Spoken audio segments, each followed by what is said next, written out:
das taxas. Aí eu dei alguns exemplos. Eu acho que eu parei por aqui, né?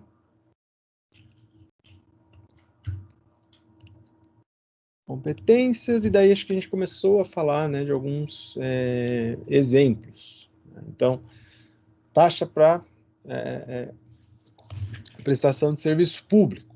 Então, como tem que ser um serviço específico e divisível, né, nós temos que conseguir determinar quem são os usuários daqueles serviços. Eu tenho que conseguir dizer quem é que vai usufruir ou não. Tá?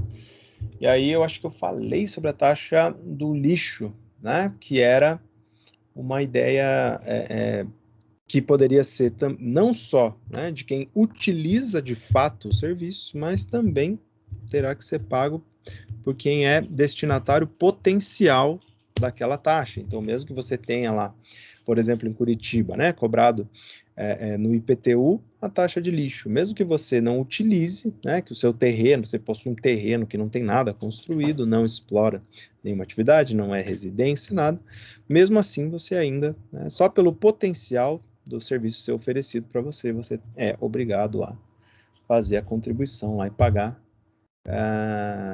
essa taxa. Tá? Quem vai determinar isso? Sempre a lei, né? Falou em matéria de tributo, quem é que determina o valor, a cobrança, quem paga, etc. A lei, princípio da estrita legalidade. Tá? Muito bem. Então, exemplos lá, né? Esses daqui eu dei. Né? Então, taxa de fornecimento de gás, dá para delimitar quem é quem. Tá? Mas a lei não definiu como serviço obrigatório, então se você não utiliza, você não paga. Tá? Taxa de coleta de lixo, pelo contrário, né? Mesmo que você não utilize, se você detém lá um bem imóvel, você vai pagar essa taxa. Muito bem. Aqui eu coloquei solução COSIP porque eu ia falar da iluminação pública. Né? Então, a iluminação pública foi uma discussão, né, que houve, que existia lá uma taxa de iluminação pública, e aí o Supremo Tribunal Federal acabou decidindo, né, que essa taxa não caberia, não poderia ser cobrada. Por quê? Porque o serviço de iluminação pública ele não é divisível, né? Embora ele seja um serviço específico fornecido pelo município, ele não é divisível. Eu não consigo apurar quanto cada cidadão utilizou da iluminação pública, né? O quanto eu estou prestando de iluminação pública para cada contribuinte. E aí nisso, né, nós fugimos do conceito de taxa, e se foge do conceito, acaba que a natureza jurídica daquela cobrança, ela não é de tributo, ou pelo menos não poderia ser deste tributo, que é a taxa. Então tem que lembrar lá que a gente olha para o negócio, vê se ele tem, né, chifre, pelo, muge, dá leite, etc. Se tiver tudo isso, é vaca, se não tiver, né, vai ser qualquer outro bicho. E aqui foi o que aconteceu. Analisaram lá, poxa, essa cobrança é oriunda do quê? O serviço de iluminação pública. Beleza. Ele é um serviço específico, mas ele não é divisível. Se ele não é divisível, esse requisito da taxa não é cumprido. Logo, né, essa cobrança não pode ser feita por meio de taxa. Né? Qual que foi a solução? Foi a COSIP, né, a contribuição social de iluminação pública. Tá? E aí ela é feita, né, dessa outra forma, com esse outro tributo. Nós vamos falar daqui a pouquinho sobre contribuições sociais. Tá? Aí foi previsto lá, vejam que foi inserido na Constituição Federal por meio de uma emenda constitucional em 2002. Tá? Porque eles falaram, bom, não pode ser taxa, mas tem que continuar recolhendo esse tributo. Afinal de contas, né, seria interessante e importante, né, para conseguir continuar fornecendo para a população o serviço, mas por meio de taxa não dá. Criaram uma contribuição. Nós vamos falar dela um pouquinho mais para frente. Beleza. Depois, o que nós temos, né? A taxa de lixo teve uma discussão, né? Teve uma ação, né, direta de inconstitucionalidade julgada pelo Supremo Tribunal Federal, e aí, inclusive, foi amparado. Lembra que a gente falou de súmula, né? Súmula vinculante. Tá marcando aqui conversa no chat. Ah, tá, é de outra aula. Algum aluno perdido da minha aula de quinta-feira mandando mensagem agora, mas tudo bem. Foi discutido isso então, e daí o STF editou essa súmula vinculante, né? O entendimento aí que vincula os outros tribunais, todos são obrigados a julgar e seguir, né, o que diz essa súmula. Tá? Aí diz lá, a taxa cobrada exclusivamente em razão dos serviços públicos de coleta, remoção e tratamento ou destinação de lixo ou resíduos provenientes de imóveis não viola o artigo 145, inciso 2º da Constituição Federal. Ou seja, né, essa norma ela não é inconstitucional, essa taxa ela vale, tá? Ela se enquadra no conceito lá de taxa, então pode ser cobrada. Teve bastante discussão, muita gente entrou com ação, inclusive por quê? Né? Porque o que estavam alegando era uma espécie de bitributação, que é proibido, né? Utilizar a mesma base de cálculo para cobrança de tributos diferentes. E aí como é que era feito? Então era feito usando a base de cálculo o valor venal do imóvel. E o valor venal do imóvel é utilizado como base de cálculo do IPTU, né, do Imposto Predial Territorial Urbano.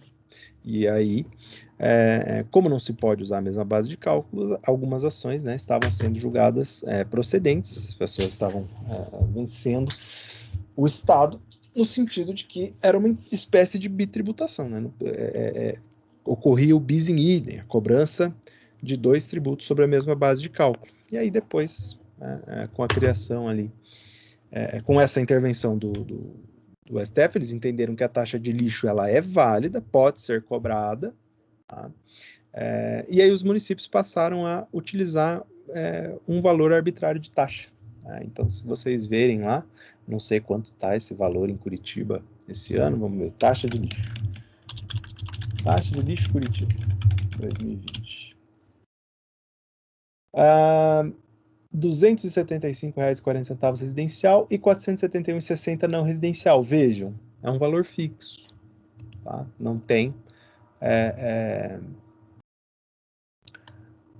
um valor baseado no valor venal, né, do imóvel. Tá? Muito bem. Próxima taxa. Cadê? Aqui. Taxa de incêndio. Foi julgada inconstitucional. Então, tentaram impor aí, né? Tentaram criar uma taxa de incêndio. Por que não passou? Né? Porque ela é realizada pelo Corpo de Bombeiros. E o Corpo de Bombeiros ele é destinado ele é parte da segurança pública. Tá? Ele é um serviço geral e ele é indivisível. Ou seja, né, eu não consigo delimitar pessoas que são abrangidas especificamente por esse serviço, porque é para a sociedade como um todo, né? É em geral. E aí não dá para delimitar quem recebe, quem não recebe. Eu não vou cobrar taxa só de quem precisou utilizar o serviço do bombeiro ou não. Então, a taxa de incêndio ela não é válida, não pode ser estipulada. Vejam, né? Mas como que custeia isso, então?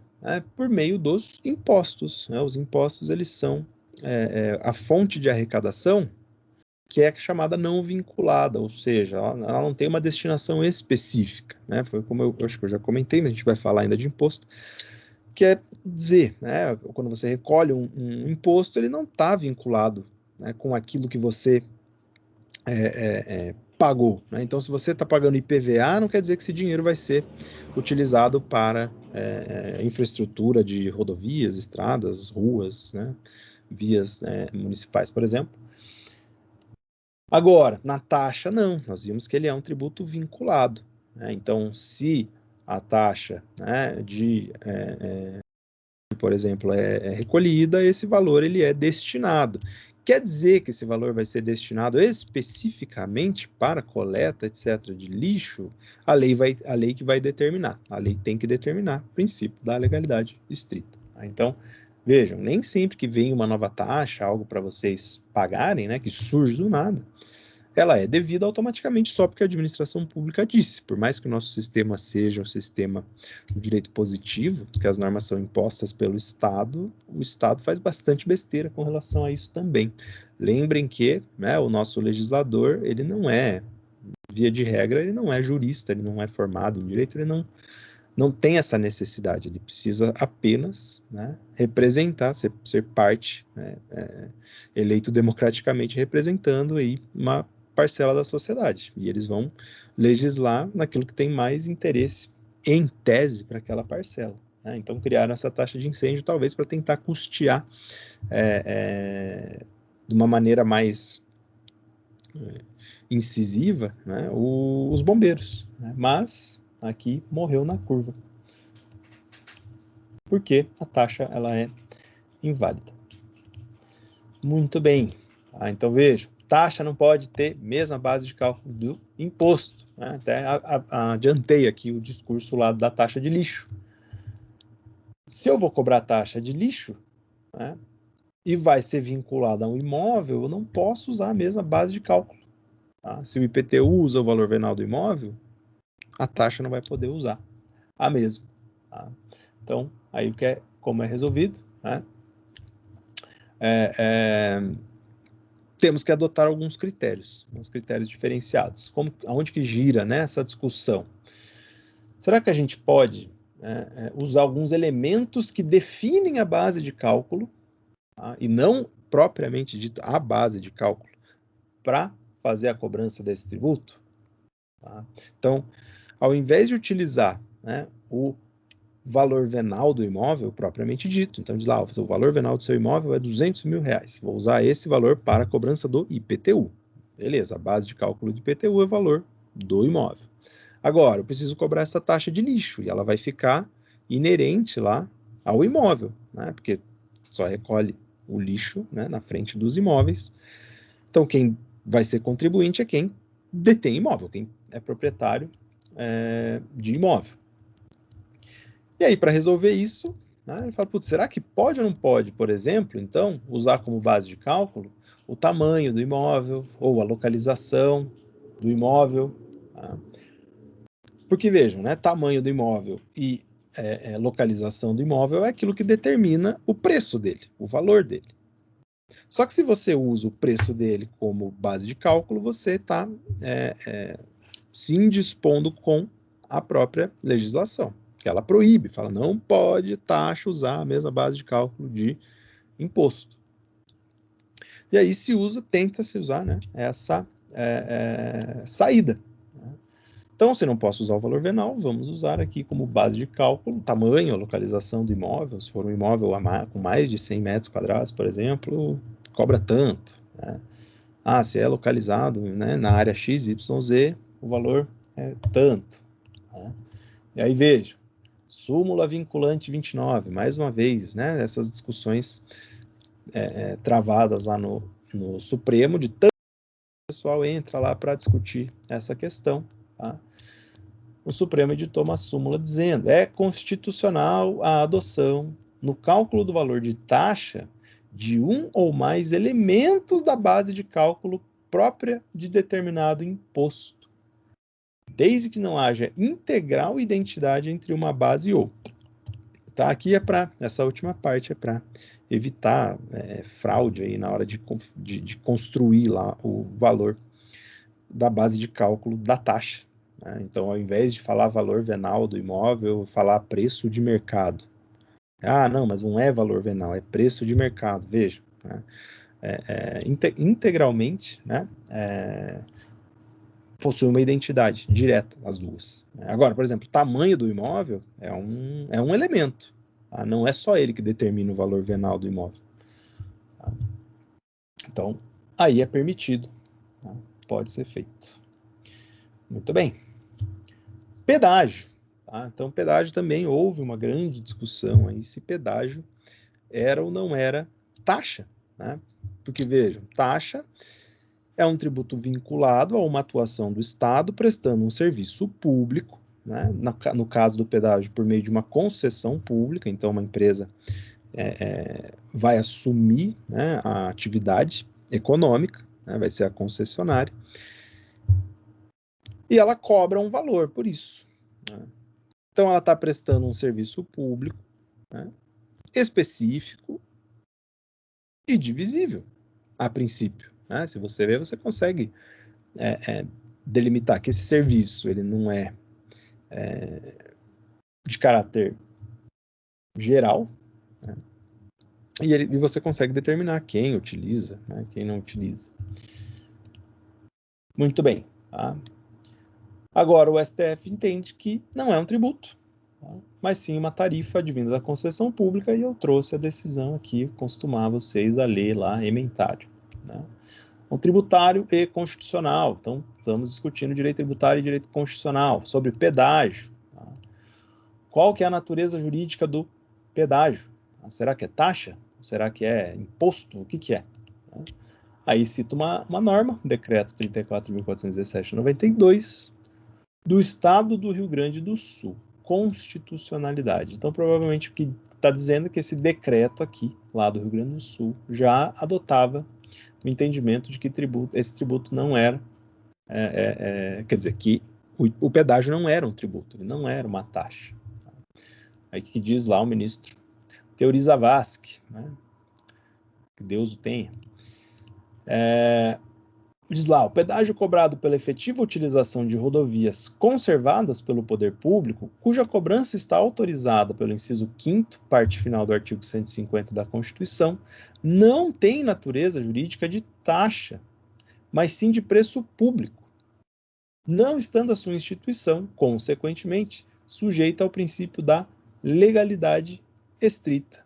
Tá? E aí, ação de inconstitucionalidade julgada improcedente. Tentaram dizer, então, que essa norma era inválida, esse decreto lá do Rio Grande do Sul, que dizia, né, que o valor cobrado no pedágio era taxa, perdeu essa ação, né, foi julgada improcedente, porque o STF falou não é taxa, tá? É preço público. E aí, vejam as consequências que isso gera, né? Quando se determina que algum tipo de cobrança que o Estado faz não é tributo, ele não precisa seguir, né? Essa cobrança não tem que seguir as diretrizes do direito tributário, todos aqueles princípios que nós vimos lá. Princípio da anterioridade, né? Princípio da legalidade estrita, aqui no caso. Então, provavelmente, o que acontece nesse caso aqui? Né? Subiu o preço do pedágio. Né? Fizeram uma modificação, majoraram o valor do pedágio. E aí, parte da população, né, ou algum representante lá, até do Ministério Público, da Procuradoria mesmo, percebe que essa alteração de preço, ela não é feita por meio da lei. Ele fala, olha, na verdade o pedágio é um tributo, é uma taxa. Para mudar esse valor do tributo, para aumentar o valor dessa taxa, só pode ser feito por lei. E não foi. Né? Foi feito como? De maneira arbitrária. Lá por quem administra, pela concessionária do serviço. Então entra com uma ação para discutir. Por quê? Né? Porque se entender, né, que é tributo, realmente, né, essa majoração do valor seria ilegal, tá? Seria ilícita, gerando aí consequências, né, para a sociedade como um todo. Todos os valores, por exemplo, cobrados a título, né, de pedágio naquele prazo, naquele período, que se entendeu ilegal a cobrança, teria que ser restituída a diferença. Era R$12, virou 18. Né? Você ia ter que receber lá. Né? Se você pegou o pedágio uma vez, os seus R$6 de diferença com correção e juros. Olha só. Né?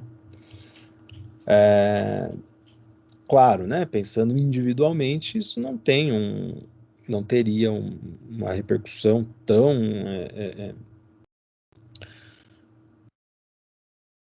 dura, né? Para você, indivíduo, mas nós estamos falando de direito público. Aqui o que prevalece é o interesse público, tá? De qualquer maneira, então, pedágio não é considerado tributo, não é considerado taxa, tá? Muito bem. Então, taxas, pessoal, não esqueçam, tá, dessas características que vai ser bem importante lembrar. Tá? Deixa eu fazer uma pergunta. Alguém daqui solicitou nossa substitutiva?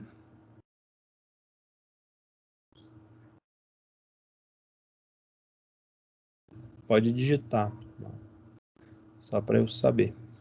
Quero ver quem é, para eu analisar e ver como que a prova vai ser.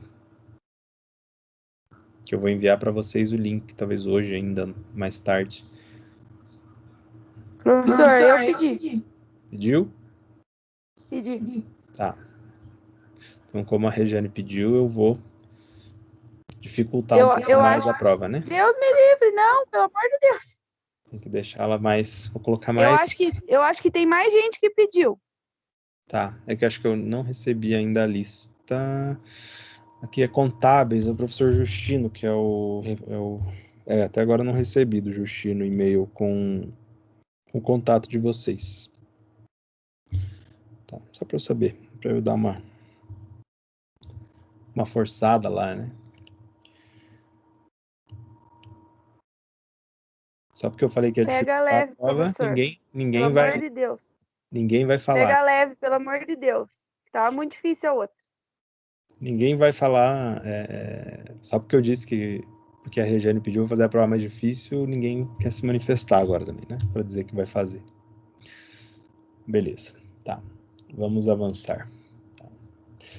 Eu vou pegar leve na aula de hoje, eu vou encerrar ali no conceitos gerais dos impostos, porque nós temos a semana tecnológica, né? E aí vai ficar muito bagunçado, porque eu vou ter que parar na metade dos impostos. Provavelmente, se a gente entrar a falar imposto de renda, né, até é difícil porque tem essa dificuldade de comunicação nessa aula online. E aí, eu não sei se vocês já tiveram, né, se vocês tiveram uma disciplina voltada para o regime tributário, porque no fim das contas, né, apesar do direito pisar bem aí nessa parte, para conseguir determinar algumas coisas, é uma parte bem da contabilidade mesmo, né? Você definir lá, né, se a sua empresa se a empresa que você vai atender, no caso, ou a sua mesmo, vai se pautar pelo regime do lucro presumido, do lucro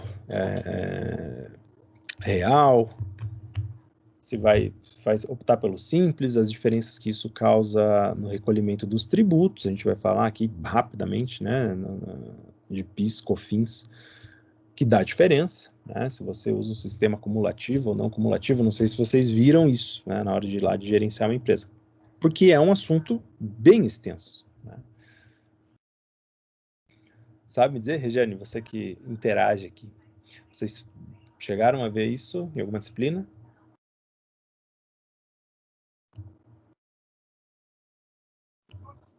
Acho que não, professor.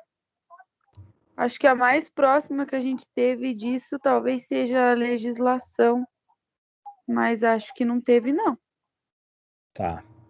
Porque aí, então, né, até seria bom, eu acho que fazer isso, porque é uma parte um pouco mais, ela foge um pouco, né, porque o que eu preciso falar para vocês é sobre os impostos e como eles funcionam. Agora, depende do regime que você adota, o tributo ele é pago de maneira diferente, a base de cálculo muda, a alíquota muda, a maneira de como que você, de quando ele incide muda, e não era afeto, né? Pelo menos não era parte da nossa ementa.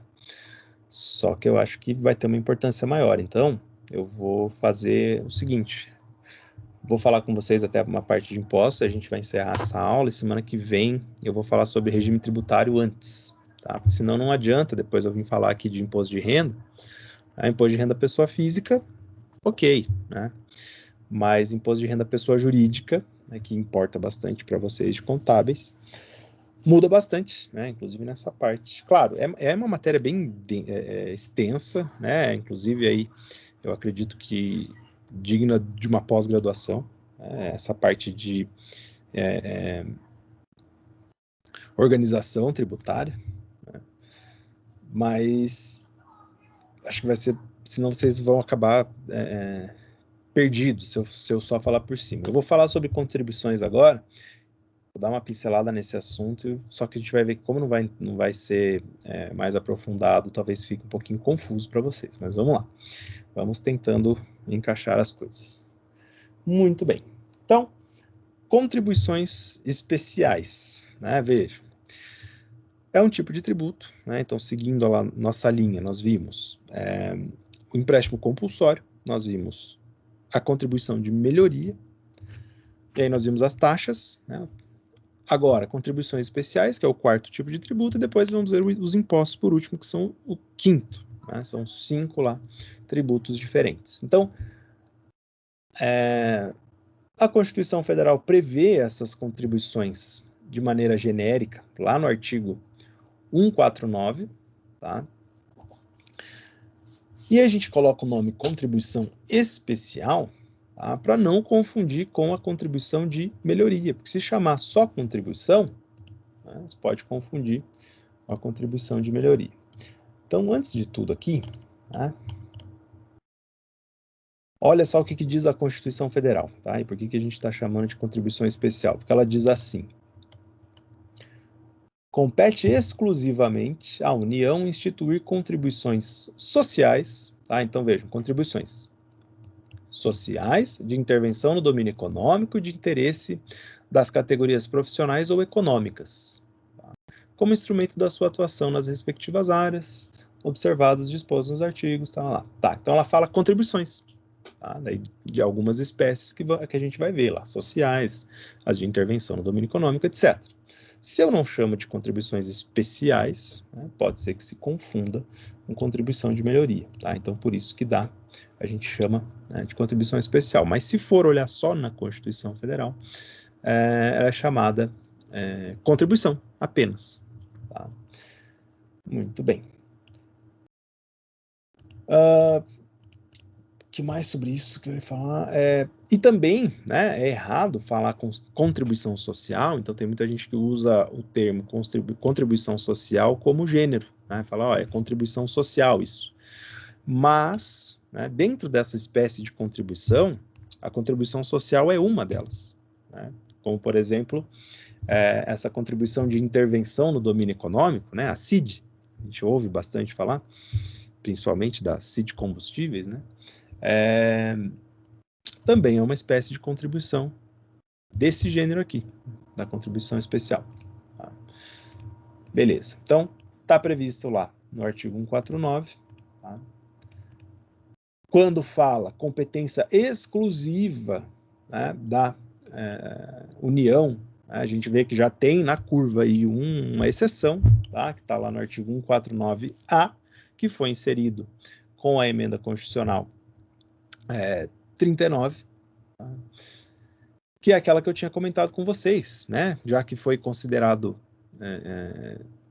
inconstitucional a taxa de iluminação pública, por não ser taxa, tiveram que criar lá por meio de emenda à Constituição, né? Então, vejam, uma norma bem alta lá na nossa hierarquia, tiveram que inserir um artigo novo na Constituição Federal para autorizar os estados, autorizar os municípios e o Distrito Federal para poder cobrar esse tributo. Então, diz lá, os municípios e o Distrito Federal poderão instituir a contribuição na forma das respectivas leis para custeio do serviço de iluminação pública.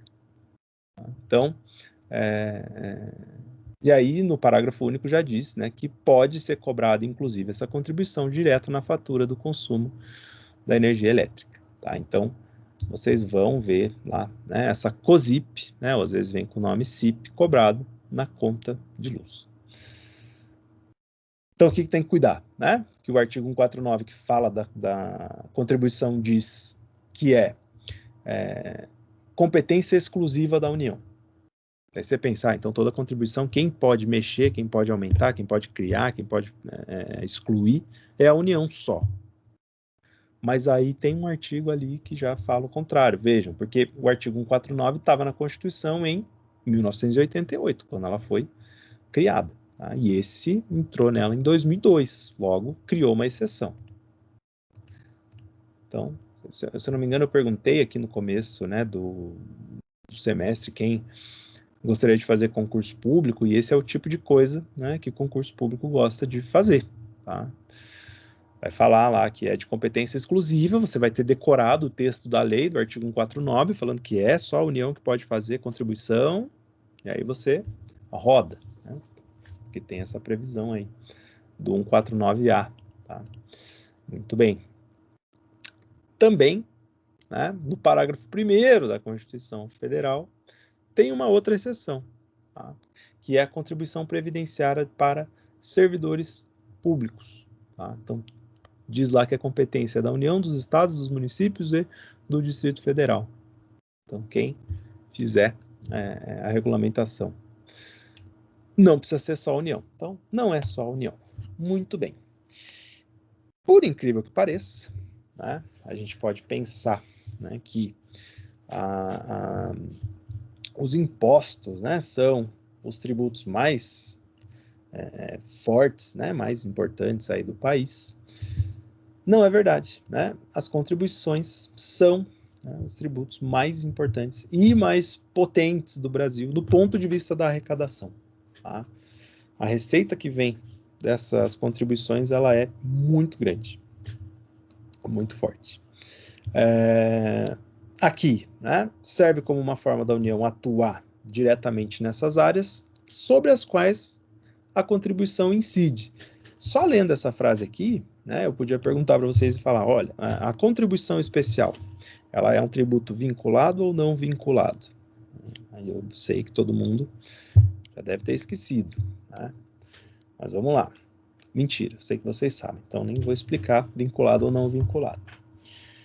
Aqui já dava para responder, né? A gente sabe que se essa contribuição ela pode servir para a União atuar na respectiva área onde incide esse tributo, né, nós sabemos que ele é um tributo vinculado. Por quê? Porque se você cria, né, essa contribuição, por exemplo, né, sobre a iluminação pública, esse valor arrecadado ele vai ser destinado à iluminação pública. Aqui a União pode fazer isso, quer dizer, aqui, né, o ente que instituiu o tributo, ele pode vincular o uso desse dinheiro, diferente do imposto, né, no imposto lá. Então essa é uma grande diferença da contribuição para o imposto, é que o imposto a gente não sabe para onde o dinheiro vai. Aqui nas contribuições especiais nós sabemos. Tá? Um minutinho que eu vou abrir um negócio aqui. Tá. Muito bem. Então não se confundem com os impostos, porque tem arrecadação vinculada. Tá? Então nem tinha passado o slide lá. Já estava falando sobre. Tá? O dinheiro é sempre destinado a uma finalidade específica definida na lei que cria a contribuição. Então, óbvio, né? Estamos falando de direito tributário, princípio da legalidade estrita. Vai criar o tributo? Tem que ser por meio de lei. E a própria lei vai dizer para onde vai esse dinheiro, tá? Que está sendo arrecadado por meio dessas contribuições. Tá? Então, quais são as modalidades? Né? Eu li lá com vocês o artigo 149 e ele fez essas previsões. A primeira delas, né, são contribuições sociais. A segunda são contribuições de intervenção no domínio econômico, as CIDs. Tá? Depois, né, contribuições de interesse de categorias profissionais ou econômicas, também conhecidas como contribuições corporativas, né, para dar um nome mais simplificado. E aí, a COSIP, né, contribuição por custeio do serviço da iluminação pública, que está previsto lá no 149A, parágrafo único. Muito bem. Contribuições sociais. Então, vejam, né, a Constituição ela previu de maneira aberta, né? Então pode estipular lá contribuições sociais. Para que serve? Né? Serve para custear algumas áreas relevantes, como, né, a Seguridade Social, ou seja, né, a Previdência, o ensino público fundamental. Tá? Então a ideia seria essa, né? Vamos custear aqui ou a Previdência ou o ensino público fundamental por meio dessas contribuições. E elas ainda são subdivididas, tá, em contribuições sociais que são para a Seguridade Social, Então, são diretamente destinadas à Previdência ou são gerais. Elas não são destinadas à Previdência. Tá? É um meio, vamos dizer, pedagógico da gente fazer o estudo, né? Dividir assim. Então, primeiro vamos olhar as sociais previdenciárias. Tá? Então, todas as que têm, né, como finalidade a contribuição previdenciária, elas vão custear serviços relacionados à saúde, à previdência e à assistência social. Tá? Então, veja que esse dinheiro ele deve ser destinado para essas finalidades. Tá? Então, está lá previsto no artigo 195 e os incisos. Tá? Quando eu coloco 195 e incisos, pessoal, é porque esse artigo vai ter vários incisos, cada um vai delimitar alguma coisa. Tá? Cada um deles vai pormenorizar, explicar melhor o que esse tributo, no caso aqui da nossa contribuição previdenciária, deve fazer. Tá? O que diz lá? Ó, artigo 195. A Seguridade Social, a Previdência, será financiada por toda a sociedade de forma direta e indireta, nos termos da lei, mediante recursos provenientes dos orçamentos da União, dos Estados, do Distrito Federal e dos municípios, e das seguintes contribuições sociais. Tá? E daí os incisos vêm dizendo quais. Tá? Então, do empregador, da empresa e da entidade ela é equiparada na forma da lei. Tá? Então, eu acho que aqui já o nosso próximo slide é o que nós vamos falar, do empregador e da empresa. Tá? Então, temos algumas contribuições sociais, tá, que são cobradas aí dos empregadores e das empresas. COFINS, né? Então, olha lá, que diz o próprio nome, né? Contribuição para financiamento da Seguridade Social. Um nome óbvio, dado que esse é uma contribuição previdenciária, uma contribuição para a Seguridade Social. Então, esse aqui é direto, né? Ó, vamos pagar esse tributo que serve para financiar lá a Previdência. Qual que é a base de cálculo? Né? Sobre o que incide esse tributo? Sobre a totalidade da receita auferida pela pessoa jurídica. Veja, totalidade das receitas. Então, receita bruta. E aí aqui, né, como é para a Seguridade Social, esse dinheiro arrecadado vai para saúde, assistência social e previdência social. Muito bem. Alíquota da COFINS, tá? E aí vai depender do qual regime tributário a empresa adotou. Né? Se for pelo lucro presumido, tá? Aí o imposto, que é para o imposto de renda, né?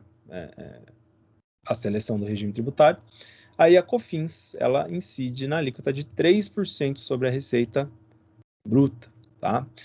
Quando nós falamos lá no lucro presumido, significa que esse regime, ele tem, a tributação ela é feita de modo cumulativo. O que é isso? Rapidamente lembrando que eu dei um exemplo sobre o ICMS, lembra que eu falei, poxa, quando há entrada de um produto na sua empresa por R$1.000, você circulou mercadoria.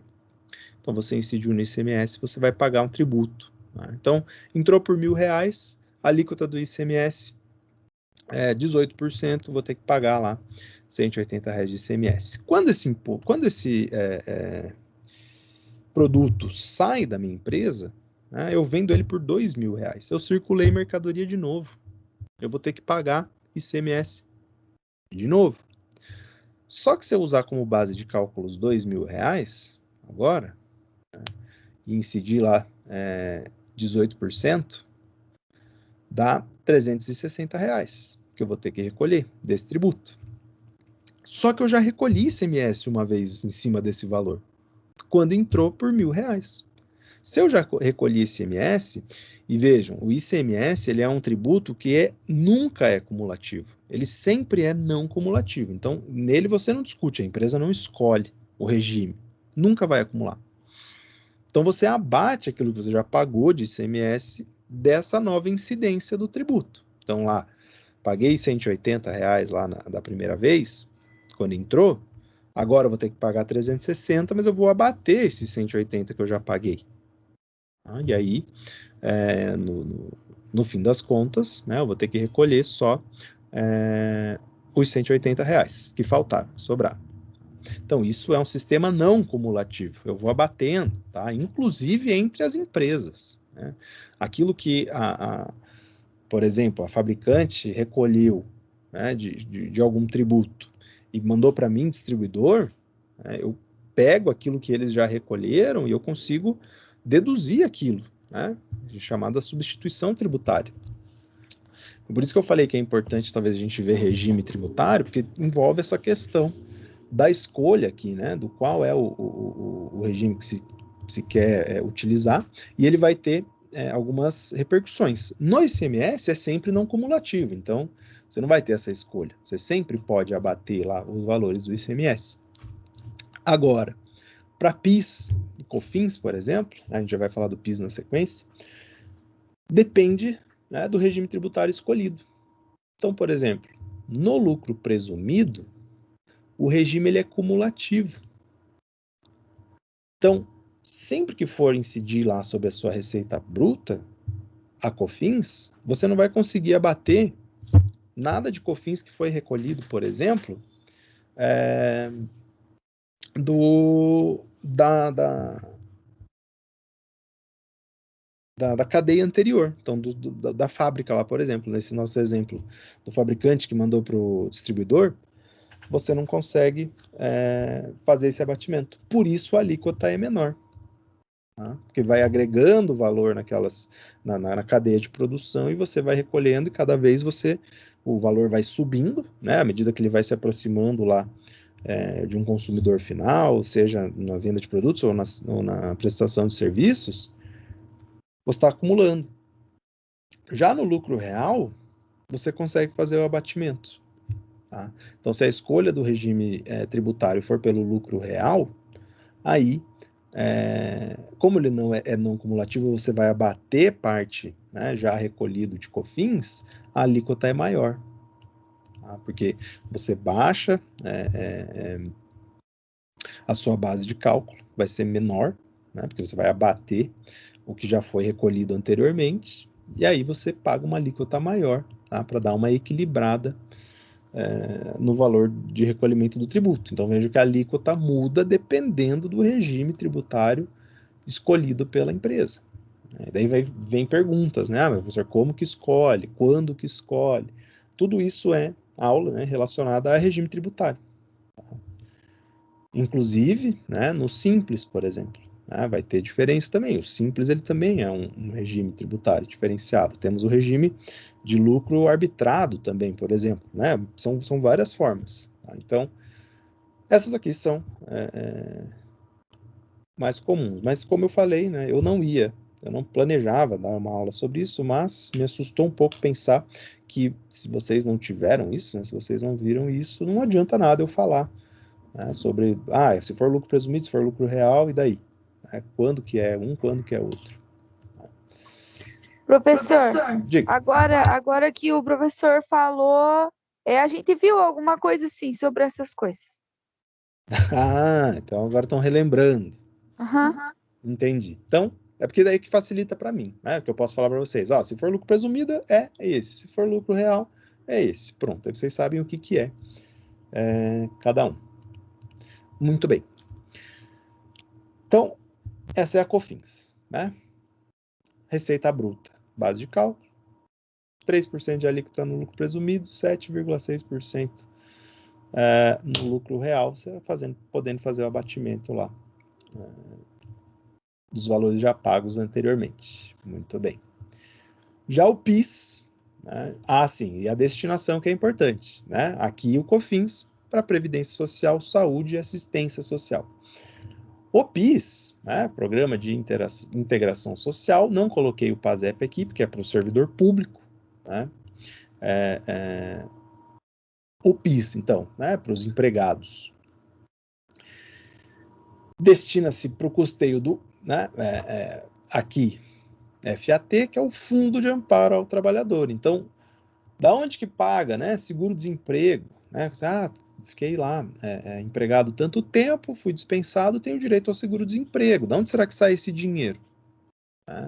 aquele abono salarial que você recebe lá, né, pela sua conta da Caixa Econômica todo ano, né, da onde que sai? Se você está trabalhando nos anos anteriores, você tem direito a receber esse abono salarial. Ele vem da onde? Desse Fundo de Amparo ao Trabalhador, que é custeado por quem? Pelo pagamento desse tributo, né, do PIS. Tá? E também é destinado ao financiamento de alguns programas do Banco Nacional de Desenvolvimento, tá? Estrutural e social. Então, se o BNDES está com algum programa interessante lá, né, de investimento, né, ele precisa realizar alguma coisa, ele pega dinheiro desse fundo. Tá? Beleza. Qual que é a base de cálculo? Receita bruta, totalidade da receita oferida. Alíquota, no lucro presumido, 0,65%. No lucro real, 1,65%. Mesmo esquema da COFINS, né? Já que é cumulativo, um pouquinho menor a alíquota, já que não vai poder descontar nada da cadeia anterior. Já no não cumulativo, já que você vai poder descontar, aumenta um pouco a alíquota para equilibrar a arrecadação. Tá? Muito bem. Depois, né? Contribuição social sobre o lucro líquido. Essa CSLL, né, pelo que eu vejo no meio da contabilidade, o pessoal tende a chamar só de contribuição social. Tá? Atentem, né, que o PIS, a COFINS, elas também são contribuições sociais. Tá? Então, se você falar só contribuição social, ali no meio, no dia a dia, beleza, vamos entender. Mas o nome da contribuição, do tributo, é contribuição social sobre o lucro líquido. Tá? Aí, obviamente, né, pelo nome facilita saber que a incidência não é sobre a receita bruta, porque é sobre o lucro, tá? Lucro líquido da pessoa jurídica. Está regulamentado lá pela lei 7689 de 88. Então veio lá junto com a Constituição Federal a regulamentação desse tributo. Tá? Base de cálculo dela. 12% da receita bruta, dependendo da atividade comercial que é desempenhada pela empresa. Tá? Então, se é na atividade comercial, industrial, de serviço hospitalar ou de transporte, a base de cálculo, você vai pegar a receita bruta, vai calcular 12% dela e a base de cálculo vai ser a partir desse valor. Tá? E aí, né, vai ser de 32% tá, para prestação de serviços em geral, exceto a de serviço hospitalar e transporte, porque está aqui em cima. Para intermediação de negócios, administração, locação ou cessão de bens imóveis, móveis e direitos de qualquer natureza. Tá? Então tem que cuidar em qual se enquadra a sua empresa. Vocês devem ter visto lá, né, na hora de fazer o registro da empresa, tem que delimitar lá qual é o CNAE, né? E aí você vai descobrir qual é a atividade econômica que aquela empresa se enquadra. Tá? Muito bem. Qual é a alíquota? Tá? Então, desde que não sejam essas daqui, tá? Para a pessoa jurídica em geral, 9%. Tá? Então, 9% sobre aquele valor da base de cálculo, ou 15% para a entidade financeira, ou equiparada à entidade financeira. Tá? Então, entidade financeira, todas aquelas que lidam, né, com finalidades financeiras, né? Olha que obviedade para falar. Mas é porque como tem essa ideia de equiparação, tá? Então qualquer empresa que lide com seguro, com câmbio, consórcio, capitalização, poupança, lida com recursos de terceiros, né? A factoring, por exemplo, tá? Que não necessariamente é um banco, ainda assim se enquadra como entidade financeira para fim da alíquota da contribuição social sobre o lucro líquido, 15% alíquota. Tá? Então, cuidado lá na hora de fazer esse recolhimento. Se recolher 9%, vai dar incidência, pode incidir multa. Tá? E as multas, elas são salgadinhas. Muito bem. Tá? Para além dessas contribuições sobre as empresas, empregados e empregadores e empresas. Tá? Temos as receitas de concursos de prognósticos. Essa daqui é para quem é de lotérica. Tá? Então, tudo que arrecada, né, a loteria lá, para renda líquida desses concursos, tá? Então, sorteio, né, Mega Sena, qualquer uma dessas, Lotofaz, qualquer um desses, né, que recolheu, deu renda líquida, vai recolher, tá?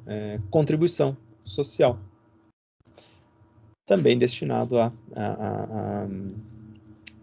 também destinado a Seguridade Social, Saúde e Educação.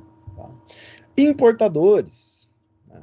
Então vejam, foi lá previsto, e hoje, né, para quem importa, os tributos são chatos, né? Vejam, uma carga tributária muito grande para importação, porque além, né, do imposto de importação, que já é muito alto, né, ainda assim tem que contribuir lá com PIS e COFINS, né, sobre a receita. Muito bem. Então, essas são as contribuições sociais. Tá? Aqui, né, depois, temos a contribuição de intervenção no domínio econômico. Tá? E aí aqui, né, literalmente é o Estado intervindo na economia. Tá? Com o fim de fomentar atividades, mas o legal é pensar que o Estado está tentando equilibrar o mercado, tá, por meio desse tributo, utilizando a arrecadação desse dinheiro para fomentar, às vezes, atividades que vão na contramão daquilo que gera o dever de pagar tributos. Tá? Nós temos algumas, mas a principal delas, né, a que vai cair certeza em concurso público, ou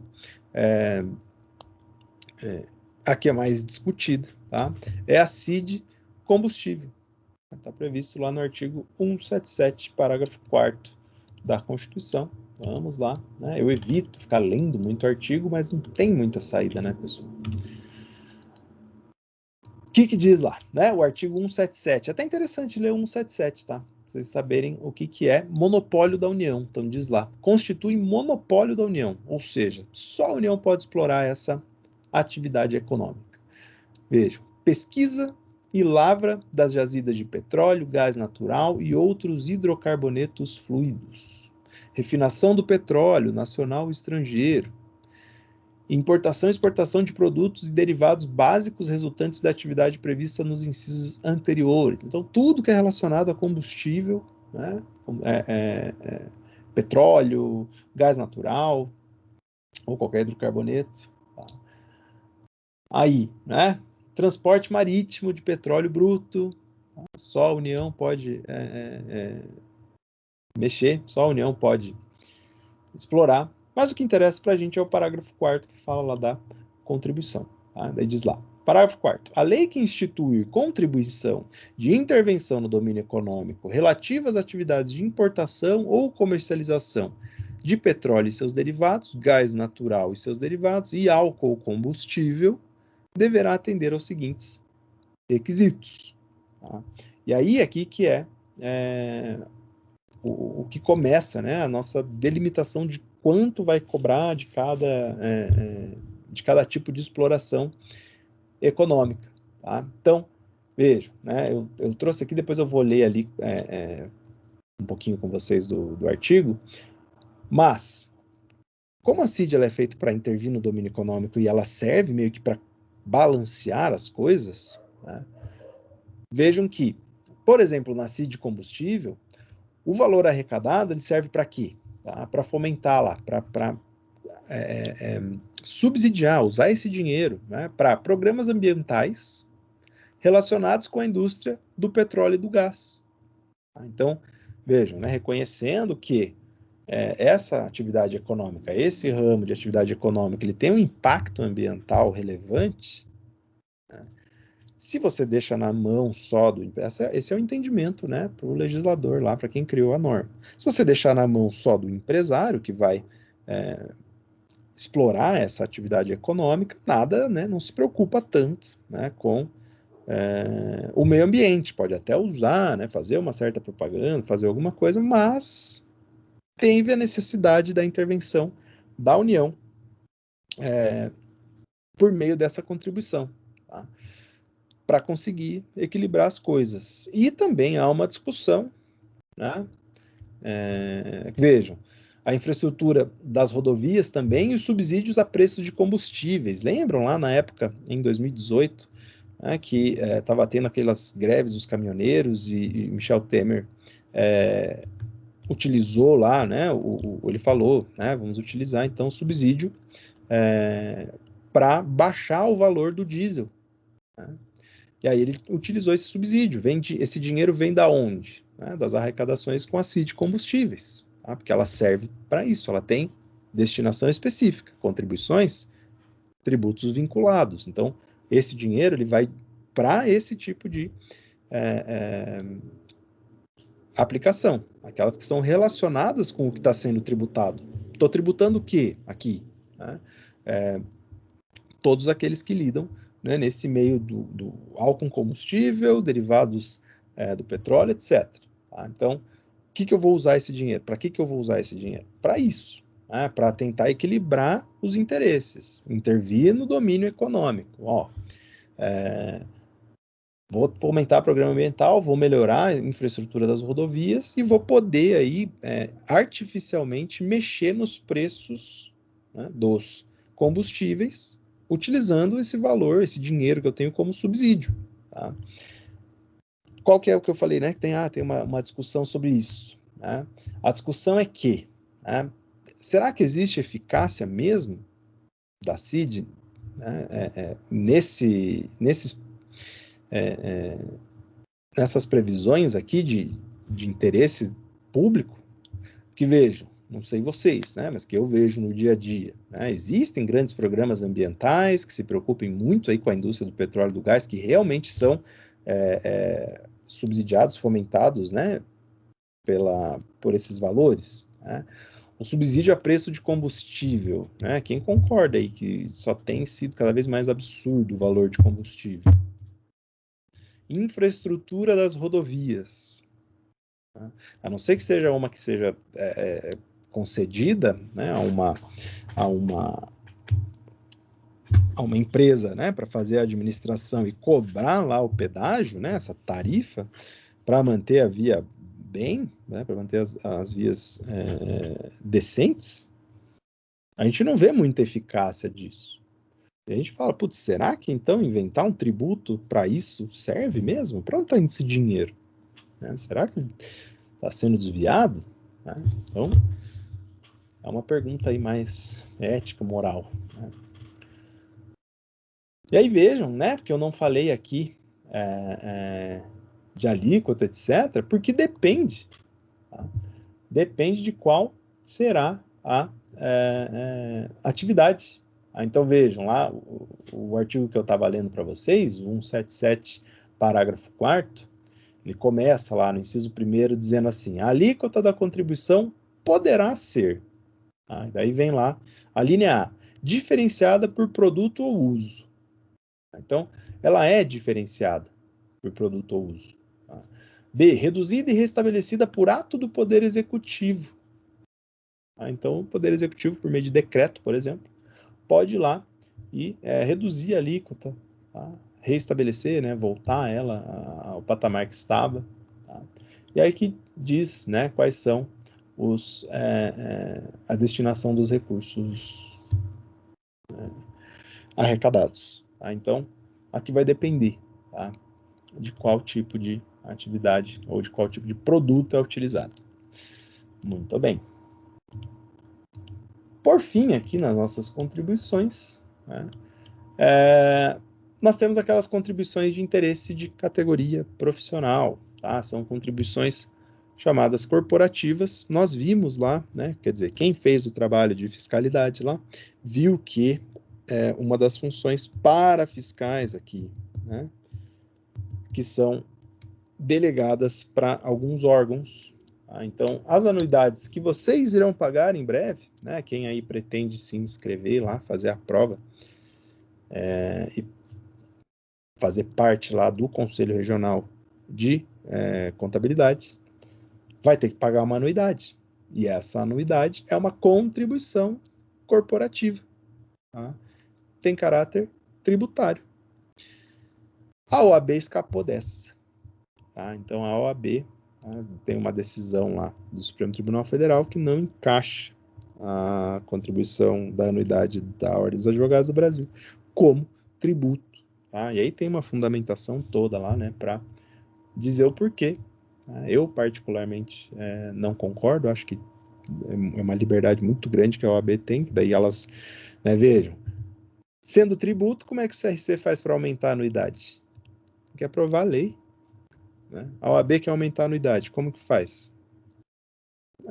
Quanto achar, né? Desde que não seja um valor absurdo, mas geralmente, né? Eu não sei valores lá da inscrição do Conselho de Medicina, que eu acredito que não deve ser muito barato, mas a OAB gosta de enfiar a faca na cobrança da sua anuidade lá. É um valor ligeiramente abusivo, ao meu ver. Mas é claro, né? Como eu tenho que pagar esse troço, para mim sempre vai ser caro. Muito bem. Então, contribuições. Tá? Vamos falar rapidamente de imposto. Só vamos ver aqui importação e exportação, e daí, como vai ter semana tecnológica, vai esfriar a cabeça aí de vocês vendo palestras, etc. Vão estar focados em outra coisa. Já é difícil de recuperar de feriado, né? A gente veio da nossa última aula de taxa lá da sexta passada, não é tão distante assim, mas agora a gente vai ter uma semana inteira de disparidade de aula. E eu não gosto disso, porque parece que quebra um pouco a linha do raciocínio. Mas tá. Impostos. Compartilhar um slide. Tributos em espécie, tá? Novo slide, porque novas 2 aulas, né? Professor, tem 1 milhão de slides, cada slide seu. Sim, cada slide meu são 2 aulas. Né? E é uma disciplina de 80 horas, então é conteúdo pra caramba. Né? Eu tô pegando muito leve com vocês ainda no trabalho, ainda tô pensando no trabalho do segundo bimestre, o que vai ser, né? E não sei, vamos ver. Preciso dar uma espremida em vocês, né? Se vocês não esquecerem o último ano de faculdade. Muito bem, imposto, pessoal. Tá? Então, imposto, como é que a gente vai definir de cara? Tá? Que ele é um tributo não vinculado. Isso já diferencia ele dos outros tributos. Tá? Porque a taxa, ela é vinculada à sua arrecadação. A administração pública te fornece um serviço específico divisível.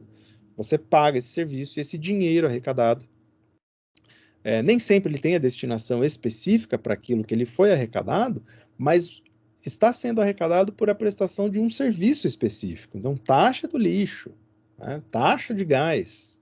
Tá? Está cobrando por quê? Porque faz o recolhimento de lixo. Está cobrando por quê? Porque faz o fornecimento da estrutura para utilizar o gás. A contribuição de melhoria, né, decorrente de obra pública. Tá? Então, sempre é vinculado. Nem sempre a gente fala, né, que ele é vinculado só na arrecadação, como, por exemplo, as contribuições que a gente acabou de ver são. Né? Então, se você está pagando uma contribuição social que vai lá, por exemplo, dos empregados, que vai para o Fundo de Amparo ao Trabalhador, né, para pagar seguro-desemprego, etc. É destinado a isso. O dinheiro ele tem que ir para lá. Né? Ou tem que ir para a Previdência Social. Né? No imposto, não. No imposto você não sabe para onde vai. Né? São serviços gerais, né, prestados aí para a sociedade. Tá? Para além disso, tá? Também, né, serve para custear. Vejam que na própria definição a gente usa outros tributos. Né? Serve para custear a despesa geral não abrangida por outro tributo. Tá? Então, se vai custear a coleta de lixo, não pode ser imposto. Que é um serviço específico, tem que ser por meio de taxa. Agora, o imposto não, ele é geral. Segurança pública. Tá? Como que você custeia a segurança pública? Por meio do imposto. Qual imposto? Qualquer um. Recolhi lá IPTU, IPVA, imposto de importação, imposto sobre operação financeira, não interessa qual. O dinheiro vai para qualquer uma dessas áreas. Tá? E, né, o mais legal do imposto aqui é que a ideia, né, é que nós estamos tributando sinais de riqueza do sujeito passivo. Tá? Então, quando você, cidadão, mostra para o Estado que você tem capacidade contributiva, ou seja, que você está ganhando dinheiro, que você está acumulando patrimônio, riqueza, né? Você está mostrando para o Estado, olha, eu tenho grana. O Estado vai lá e dá uma abocanhada em você para financiar o bem público, para financiar toda a sociedade. Tá? Previsto onde? No artigo 145. Tá? Aí, a União, os Estados, né, os municípios, etc., podem instituir os seguintes tributos. Vamos lá, parágrafo 1º. Sempre que possível, os impostos terão caráter pessoal e serão graduados segundo a capacidade econômica do contribuinte. Então vejam, né, a gente se importa com quem está mostrando o sinal de riqueza. É importante, né, ele tem caráter pessoal. Facultado à administração tributária, especialmente para conferir efetividade a esses objetivos, identificar, respeitados os direitos individuais e nos termos da lei, o patrimônio, os rendimentos e as atividades econômicas do contribuinte. Aqui é aquela máxima do direito público. O Estado manda, você obedece. Ele tem o poder de te fiscalizar. Ele vai lá olhar. Ah, você está ganhando dinheiro? Eu vou olhar a sua conta bancária sim. Né? Declara o imposto de renda. Declarou. Né? Ele vê uma discrepância lá, ele desconfia. Ele vai atrás. Tá? E a Constituição Federal dá essa liberdade para o Estado. Você não deve, no caso, né? Você pode, mas você não deve fugir da sua obrigação, tá? Porque você manifestou riqueza. Logo, você tem que arcar com o custo da sociedade. Os impostos, eles já estão bem delimitados quais são, tá? Lá na Constituição Federal, e é aquilo que nós vimos, né?